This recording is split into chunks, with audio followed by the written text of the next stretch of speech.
One evening, while cleaning a shelf in the living room, I found an old stack of piano sheets. The paper had turned slightly yellow, the corners were bent, some pages still carried notes I had written years ago, but something else caught my attention.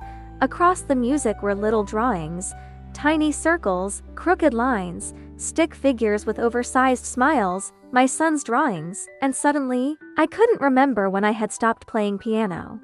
There was a time when these sheets meant everything to me.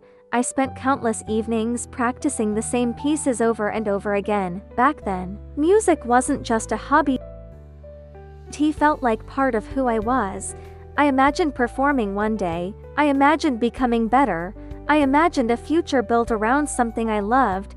But life moved on, university came, then work. Deadlines replaced practice sessions. Meetings replaced quiet afternoons at the piano.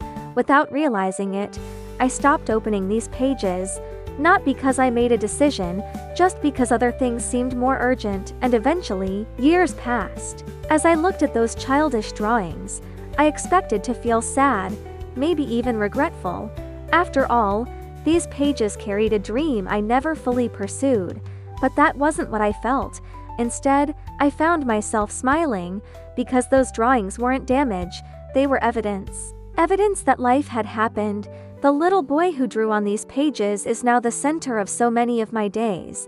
The reason I wake up early, the reason I hurry home, the reason my schedule looks nothing like it once did, and somehow, his drawings had become part of my story too. The music was still there, just surrounded by a different kind of life. I think many of us carry old versions of ourselves, the athlete we once wanted to become, the artist we stopped being, the dream we quietly placed on a shelf. Sometimes we look back and see only what we lost.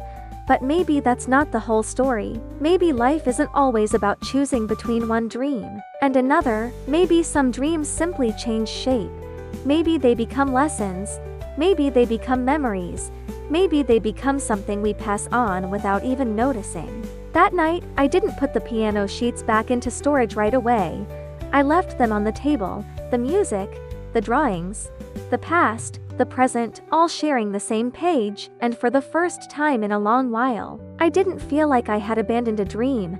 I felt grateful for the life that had been written around it. Maybe some dreams never disappear, they simply return to us in a different form.